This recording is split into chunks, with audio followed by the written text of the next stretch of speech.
Port Life Series, Port of Culion. Magandang araw! Narito tayo sa Port of Culion sa isla ng Culion, Palawan. Isang pantalan na hindi lang saksi sa kasaysayan, kundi patuloy na nagbibigay buhay sa lokal na komunidad. Ang Port of Culion ay isang municipal port na pinamamahalaan ng Philippine Ports Authority. Mayroon itong concrete pier na kayang tumanggap ng maliliit hanggang katamtamang laki ng barko, tulad ng mga motorbangkas, cargo vessels at passenger boats na nag-uugnay sa Culion sa Coron, Busuanga at iba pang bayan sa Palawan. Bagamat hindi kasing laki ng mga pantalan sa Maynila o Batangas, mahalaga ang Culion Port. Araw-araw, dito dumaraan ang pangunahing supply ng pagkain, bigas, gulay at langis para sa isla. Dito rin bumababa ang mga turista na nagnanais tuklasin ang ganda ng Culion mula sa makasaysayang simbahan hanggang sa magagandang dive spots sa paligid ng isla.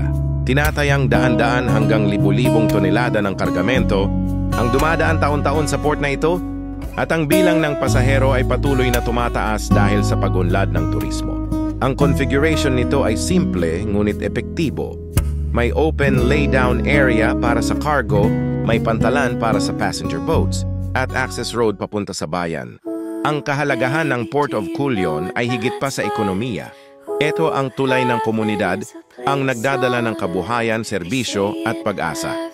Mula sa dating imahe ng isla bilang leper colony, ngayon ang pantalan ang mukha ng pagbabago. Masigla, konektado, at puno ng pangarap para sa kinabukasan. Ito ang Port Life Series at ito ang kwento ng Port of Culion.